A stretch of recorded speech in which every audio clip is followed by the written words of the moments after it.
नमस्कार श्रोताओं, मैं हूं आपकी दोस्त और आज की होस्ट ममता जोशी और आप सभी का तहे दिल से स्वागत करती हूं आकाशवाणी हाफलॉन्ग एफएम 100.2 मेगाहर्ट्ज पर। दोस्तों, आज की युवा वाणी कार्यक्रम में हमारे स्टूडियो में उपस्थित है एक खास मेहमान, डॉक्टर फिरोज कैम्पराय जी। उन्हें सम्मानित किया गया है PhD degree on studies on chemical profiling, post harvest drying, stability and phytotoxicity of betel essential oil. तो चलिए शुरू करते हैं कुछ बातचीत उन्हीं से। नमस्कार सर, आपका बहुत बहुत स्वागत है आकाशवाणी हाफलॉन्ग की स्टूडियो में। धन्यवाद।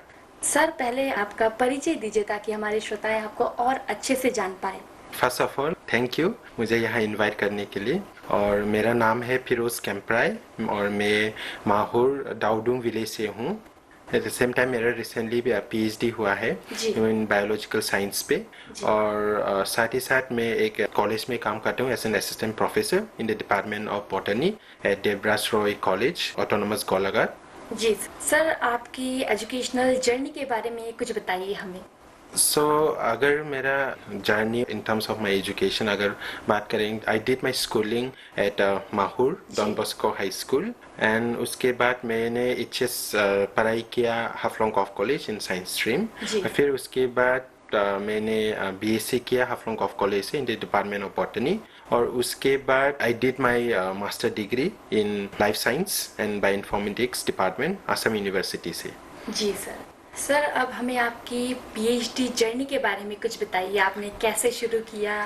हाँ ज़रूर। तो मेरा एमएससी ख़त्म होने के बाद मैंने एक एग्ज़ाम दिया था which is CSI UGC net, और जिसमें मैंने नेट एग्ज़ाम को क्रैक करके I was awarded as JRF junior research fellowship. तो थ्रू उस फेलोशिप से मैंने पीएचडी के लिए एनरोल हुआ था in CSIR north east institute of science and technology. So मेरा हमेशा से इच्छा था कि मैं पीएचडी करेंगे। तो आफ्टर क्लियरिंग माय नेट तो मैंने पीएचडी के लिए एनरोल किया eight CSIR gneiss.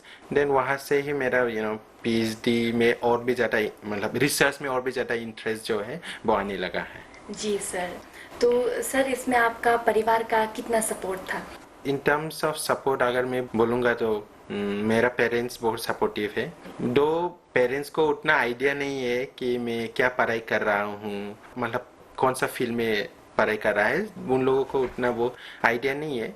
So it's the determination that I put my self कि मुझे ये करना है। तो वहाँ से ही मेरा रिसर्च में मतलब इंटरेस्ट आया है। और अगर सपोर्ट का बात करेंगे देन मेरा फैमिली बहुत सपोर्टिव था। और मेरा सिस्टर यहाँ हाफलॉन्ग में रहती है, वो डिबराई विलेज में। वो she was like mother figure to me. वो मेरा सबसे एल्डर सिस्टर है, वो भी मुझे बहुत हेल्प किया है। सो इवन जब मैं हाफलॉन्ग गॉल्फ कॉलेज में पढ़ाई किया था तब भी सिस्टर के घर पे ही बैठ के मैं एचएस और ग्रेजुएशन किया है। तो सिस्टर ने भी बहुत हेल्प किया है। और मेरा brother sister actually we are 7 of us। So और मैं जो है वो लास्ट में से 2 नंबर पे है, then which means I am 6 number. तो फैमिली लोग भी बहुत सपोर्टिव था। तो और एक और मेरा भैया है वो रोमन, वो मुझे बहुत मतलब हेल्प करता है कि जो भी हेल्प चाहिए हमसे हम कुछ भी करके हेल्प करेंगे। तो ऐसा ही करके फैमिली का एक एक करके कंट्रीब्यूशन करके, मतलब जब मैं एमएससी पढ़ाई किया था तो फाइनेंशियल थोड़ा प्रॉब्लम था, तो मैं सिस्टर से मांगता हूँ, फिर भैया से मांगता हूँ, थोड़ा थोड़ा ऐसा करके मैंने जैसे तैसे एमएससी कंप्लीट किया। तो एमएससी कंप्लीट करने के बाद अभी पीएचडी तो करना है, तो पीएचडी करने के लिए मुझे तो पैसा चाहिए। तो उस हिसाब से मैंने फेलोशिप जो है वो हासिल किया। तो फेलोशिप जो है they somewhat give a handsome money to actually do the research। तो वहाँ से थोड़ा सपोर्ट मिलता था। then through that support only मेरा पीएचडी जो है मैंने वो किया, कंप्लीट कर लिया। जी सर, तो सर इस बीच आपने किन्हीं चैलेंजेस का सामना किया है? हाँ, अगर चैलेंजेस का बात करेंगे तो एट टाइम्स ऐसा हुआ है कि मुझसे और नहीं होगा। तो एक्चुअली क्या हुआ था, मैंने जब पीएचडी ज्वाइन किया था देन उसी टाइम फेलोशिप तो एस आई सेट की फेलोशिप तो दे रहा था। तो but at the same time मैंने बीच में जॉब अप्लाई कर दिया था। तो जब जॉब अप्लाई किया तो उसमें इंटरव्यू हो गया एंड देन देन मेरा नाम आ गया है that I can go ahead with the job or not. लेकिन मुझे बहुत टाइम लगा था कि मुझे जॉब लेना है कि नहीं. यस, बिकॉज पीएचडी तो अभी शुरू ही किया है. जी. 2 साल तो किया है, बहुत काम किया है 2 साल में, तो उसको कैसे छोड़ेंगे. तो उस हिसाब से मैंने बहुत सोच, वो 1 महीना लगा है कि मुझे जॉब लेना है कि नहीं. तो 1 महीने के बाद मैंने पिताजी से बात किया है कि पिताजी ने बोला कि नौकरी भी चाहिए. तो घर में भी उतना फाइनेंशियली स्टेबल नहीं है. तो उस हिसाब से मैंने जॉब ले लिया. तो अभी जॉब लेने के बाद तो मुझे जॉब में तो टाइम तो देना पड़ेगा. हाँ. तो मैं क्या करता हूँ, मैं दिन को जॉब करके रात को मेरा लेबोरेटरी काम करता था. मेरा जो पीएचडी था वो जोरहाट पे था और मेरा नौकरी हुआ है गोलाघाट पे. हाँ. सो मुझे रोज अप डाउन करना पड़ता था. तो मैं जोरहाट से सुबह जाके अपना जॉब करता था, मतलब टीचिंग जॉब. फिर उसके बाद वापस जाके मैं फिर लेबोरेटरी में जाके मेरा पीएचडी का काम करता था. सो उस हिसाब से अगर मैं सोचूं that it was a very challenging for me because I really had a very heavy schedule and क्या है वो होता था कि बहुत टायर होता था because जोरहाट टू गोलाघाट तक it's around 60 kilometer and it almost take around 1 hour and 30 minutes. तो अगर प्राइवेट हो, खुद का पास गाड़ी होता, प्राइवेट होता तो अप डाउन कर सकता था. बट पब्लिक ट्रांसपोर्ट में बहुत टाइम लगता है और जगह जगह पे रुकता है. देन उसके वजह से मेरा जो है टाइम जो है ज्यादा ले लेता था. और क्योंकि वहाँ पे पीएचडी जहाँ पे इंस्टीट्यूट है वो भी बंद हो जाएंगे अगर जल्दी नहीं पहुँचेंगे. तो उस हिसाब से I would say then it was quite challenging for me to do the both of the things all at once. But बस दिमाग में यही था, अगर क्विट ही करना है, गिव अप करना है तो क्यों शुरू किया था. तो उस हिसाब से मैं सोच के, मतलब खुद को टायर्ड नहीं समझ के अपना काम जो है करना है करके, I was self motivating bye my self. तो उस हिसाब से ही मैंने अपना पीएचडी जो है जैसे मतलब कंप्लीट किया है. सर, क्या आप हमें रिसर्च के विषय को इजी वर्ड्स में हमारे श्रोताओं को बता सकते हैं? जी बिल्कुल. पहले तो मैं अपना रिसर्च के बारे में बात करने से पहले I will just give a little bit on my interest of doing PhD. Actually PhD जो है मुझे करने का मन था, but as because I'm from botany, मुझे ये पेड़ पौधे से बहुत लगाव था. So sometimes it so happened that मैं कुछ indoor plants वो सब जो है मेरा घर पे या even जहाँ पे मैं रह रहा हूँ अभी ऐसे रेंटेड हाउस पे, so you'll find lots of indoor plants. वो एक शौक था फूलों पे, but not in terms of ये flowers, but in terms of the leafy greens वो सब में मेरा इंटरेस्ट था. तो अभी प्लांट्स वो सब अगर बात करेंगे तो मेडिसिनल प्लांट्स वो सब है, तो very much related with the medicines and all when you talk about then. तो वहाँ से मेरा इंटरेस्ट आया है प्लांट्स के ऊपर में काम करने के लिए. देन जब पीएचडी में मैंने पीएचडी ज्वाइन करने से पहले you actually need to give a synopsis like on what field you would like to work or what is the area of interest. तो मैंने चूज किया ये पाइपर बेटल लीव्स के ऊपर में. पाइपर बेटल लीव्स, ये जो पान जो खाता है लोग, तो पाइपर बेटल लीव्स के बारे में स्टडी करके रिव्यू करके मुझे लगा कि this is the specific plant that I can actually choose for my PhD as a PhD topic. Then मैंने मेरा पूरा पीएचडी का जितना भी काम है वो पाइपर बेटल से ही रिलेटेड है. तो piper betel is nothing but ये जो पान है. देन मेरा रिसर्च में what I have actually done was, research जो है वो अल्टीमेटली सोसाइटी या उसके लिए बेनिफिट होना चाहिए. देन मेरा पीएचडी में तो एक मैंने प्रॉब्लम वो फेस किया है like in terms of this betel leaves. देन उसमें ये जो फार्मर्स है ड्यूरिंग मानसून सीजन, जब मानसून सीजन होता है तो ये पाइपर बेटल जो लीव्स है उसका ओवर प्रोडक्शन हो जाता है. ओके, तो ओवर प्रोडक्शन की वजह से क्या फार्मर्स लोगों को बहुत लॉस में चला जाता है, क्योंकि ये जो मार्केट पहुंचने से पहले, मतलब ये पत्ते को तोड़ के मार्केट पहुंचाने से पहले तो उसमें 30 to 70% लॉस हो जाता है, लॉस हो जाता है because of the over production. जी। तो उस ओवर प्रोडक्शन लॉस जो हो रहा है उसको मिनिमाइज करने के लिए मैंने कुछ टेक्नोलॉजी डेवलप किया है, जिससे फार्मर्स लोग ये जो 30 to 70% जो लॉस हो रहा है वो लॉस ना होने के लिए एक टेक्नोलॉजी हमने डेवलप किया है, विच जी। Is post harvest drying technique. जी तो उससे क्या करेंगे कि पत्ते को क्या है कि डिफरेंट मतलब ड्राइंग सिस्टम में ड्राई करके उस ड्राई पत्ते से हमको एसेंशियल ऑयल निकलना है। Okay, so one might not understand essential oil directly क्या है। जी, जी। एक्चुअली ऑयल जो है 2 टाइप्स का ऑयल होता है, एक है फिक्स्ड ऑयल और दूसरा है एसेंशियल ऑयल। तो एसेंशियल ऑयल जो है ज्यादा से ज्यादा हम परफ्यूम इंडस्ट्री, फ्लेवरिंग इंडस्ट्री वो सब में यूज करता है। जी। और दूसरा जो फिक्स ऑयल है जो हम सब्जी जो बनाता है, जी, जी। तो सरसों तेल, हाँ। तो वो सब जो है फिक्स ऑयल होता है। तो मेरा जो काम है वो एसेंशियल Essential ऑयल के ऊपर है। तो मैंने एसेंशियल ऑयल पान के पत्ते से निकाला है। जी तो और उस ऑयल से मैंने बहुत मतलब बाकी जितना भी मेरा ऑब्जेक्टिव्स है वो सब जो है उसके ऊपर से ही काम किया है। जी।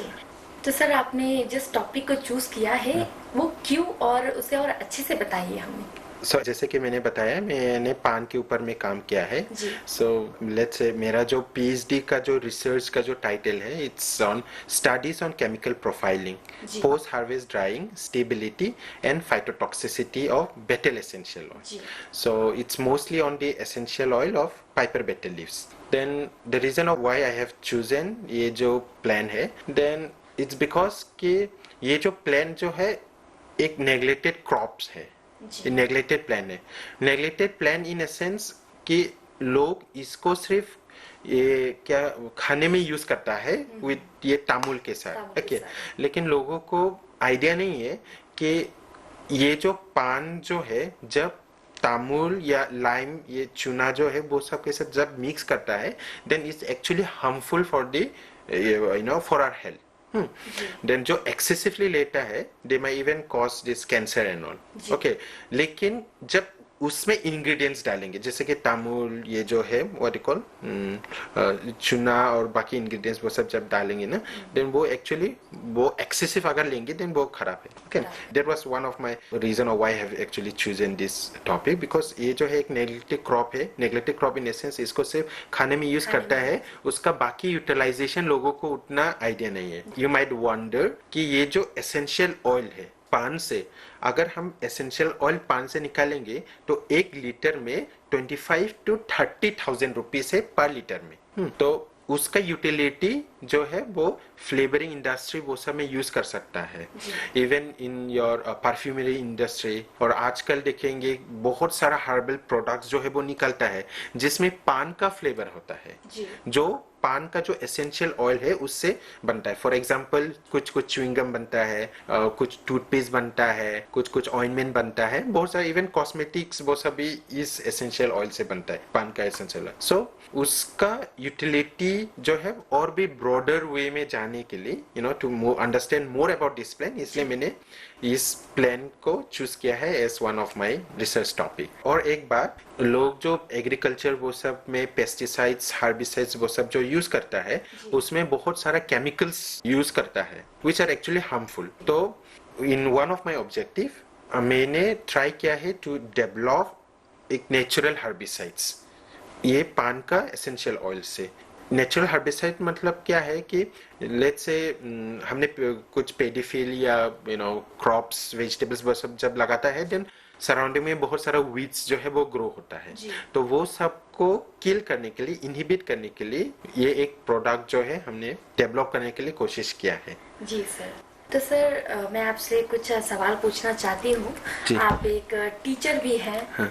तो कई बार देखा जाता है कि स्टूडेंट्स जो है स्ट्रीम्स को लेकर काफी कंफ्यूज रहते हैं। हाँ, हाँ। और कभी कभार ऐसा होता है कि फैमिली प्रेशर हो या सोसाइटी प्रेशर हो, वो कहे अलग अलग स्ट्रीम चुन लेते हैं। हाँ। जिनमें उनका इंटरेस्ट इतना है नहीं। तो आपके हिसाब से उन्हें क्या करना चाहिए, आप क्या एडवाइस देना चाहेंगे उन्हें? मैं कहूँगा कि जो भी स्टूडेंट को जो भी पढ़ना है वो क्या है, अपना विश से पढ़ना जी। चाहिए। ओके, उसमें कोई प्रेशर या वो सब मतलब नहीं देना चाहिए, इवन द पेरेंट्स ऑल्सो। जी, सर। सो लेकिन जो भी चूज करके पढ़ेंगे उसमें मन दे के पढ़ना है। ओके, लाइक लेट्स से कोई आर्ट्स लिया है तो आर्ट्स में ही अच्छे से पढ़ना है, कोई साइंस लिया है तो साइंस में अच्छे से पढ़ना है। जी। मतलब जो भी पढ़ना है वो अच्छे से ही पढ़ना है, जी। हार्ड वर्क करके। ओके, इट्स नॉट दैट कोई नेबर्स का बच्चे लोग लेट्स से साइंस पढ़ रहा है तो मेरा बच्चा भी साइंस पढ़ना है, वैसा जी। नहीं है और ऐसा होना भी नहीं चाहिए। अल्टीमेटली क्या होगा कि जिस चीज में इंटरेस्ट नहीं है उसमें प्रेशर देके इंटरेस्ट लेकर आना, वो मतलब मैं कहूंगा कि वो उतना सही नहीं है। जी सर। तो सर एक और सवाल कि आप अपने आप को एग्जाम के पहले कैसे प्रिपेयर करते हो? आप उन यूथ्स को या कहीं उन स्टूडेंट को भी क्या एडवाइस देना चाहेंगे कि कैसे प्रिपेयर करें खुद को एग्जाम के लिए? पहले तो है कि पढ़ना तो चाहिए, जी। बट इट ऑल्सो डिपेंड्स कि कितना आवर्स पढ़ना है या कम पढ़ना है या ज्यादा पढ़ना है। लेकिन जब पढ़ेंगे, लेट्स से 1 घंटे हो या 10 घंटे हो, जब 1 घंटे हो या 10 घंटे पढ़ेंगे उसमें फुल डेडिकेशन दे के पढ़ना है। जी सर। ऐसा नहीं है कि 2 मिनट मोबाइल देखेंगे या 2 मिनट पढ़ेंगे, ऐसा नहीं है। सो ऑफ कोर्स एवरीवन नोस कि ये जो मोबाइल है वो एक इट्स सॉर्ट ऑफ एक कंसंट्रेशन जो है वो कम कर देता है। जी। तो जो भी पढ़ेंगे मतलब कितना समय के लिए पढ़ेंगे तो उसमें फुल डेडिकेशन, फुल कंसंट्रेशन करके पढ़ना चाहिए। जी सर।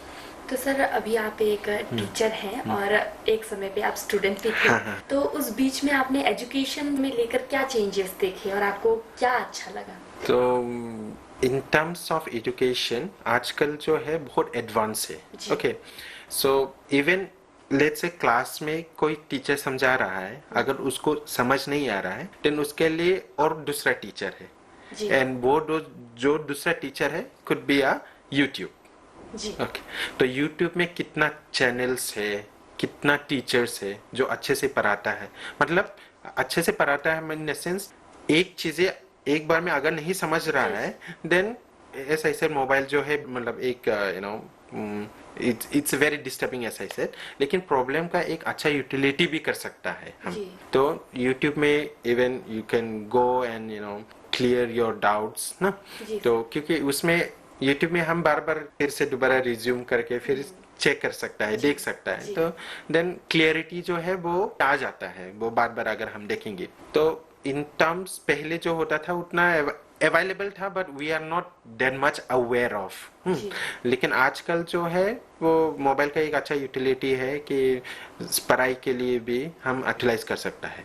जैसे कि मैंने आफ्टर माई एमएससी ऐसा ऐसे कि मुझे पीएचडी करने के लिए फेलोशिप चाहिए तो अभी नेट क्लियर करने के लिए तो हमको तो पढ़ना चाहिए, पढ़ना तो पड़ेगा ही। ऐसा नहीं है कि एक रात पढ़ेंगे और सुबह एग्जाम दे के पास हो जाएंगे, वो तो नहीं होने वाला। देन और कोचिंग में उसी समय मतलब थोड़ा बाहर जाना पड़ता है या थोड़ा पैसा जो है वो थोड़ा लेता है। तो मैं क्या किया, मैंने यूट्यूब में जितना भी बायोलॉजिकल साइंस का जितना भी चैनल्स है मैंने स्क्रीन करके कुछ चैनल्स को सेलेक्ट करके उन लोगों को पूरा फॉलो किया है। जो भी पढ़ाया है, जो भी मतलब कोचिंग में जो पढ़ाता है वही यही पढ़ाता है। सो मैंने जो नेट जो एग्जाम दिया है मैंने यूट्यूब से पढ़ पढ़ के ही पूरा ये जो है क्लियर किया है। जी सर। सर अंत में आप युवा को क्या मैसेज देना चाहेंगे? So to all the youths, so whatever your background be, okay, ji. whatever your background or whatever your past be, that does not define your future में क्या क्या होगा वो define नहीं करता है। It's up to you। पहले भी मैंने बताया कि सक्सेस जो है वो एक रात में नहीं होगा। Success is never an accident. So it's a journey of dedication, consistency and how you are passionate about what you want to do in life. सभी यूथ को मैं बोलना चाहूँगा कि जो भी पढ़ाई करेंगे, जो भी काम करेंगे वो फुल डेडिकेशन करके करना है। ओके, देन सक्सेस जो है अपने आप ही खुद आ जाएंगी। जी sir. Only the thing is that consistency होना चाहिए। ऐसा नहीं है कि 2 दिन पढ़ाई किया है 2 दिन मतलब सोएंगे, ऐसा नहीं। तो वो कंसिस्टेंसी जो है वो बरकरार होके रहना है। जी सर, बहुत बहुत धन्यवाद सर। हमें आपसे बातें करके बहुत ही अच्छा लगा और आपकी इंस्पायरिंग स्टोरी, आपकी जर्नी और साथ ही आपने इतना अच्छा सलाह दिया हमारे युवाओं को। मैं उम्मीद करती हूँ हर एक यूथ, हर एक स्टूडेंट आपकी एडवाइस को माने, आपके दिए गए मैसेज को समझे और आगे बढ़े। Thank you so much sir हमसे जुड़े रहने के लिए। Thank you so much. अब समय हो चला है दोस्तों आप सभी से विदा लेने का। ऐसे ही ढेर सारा प्यार देते रहिए और सुनते रहिए आकाशवाणी हाफ लॉन्ग। आपकी दोस्त ममता जोशी फिर मिलेंगी अगले बुधवार सुबह 7:30 बजे नए कार्यक्रम के साथ। तब तक के लिए अपना ख्याल रखें। नमस्कार।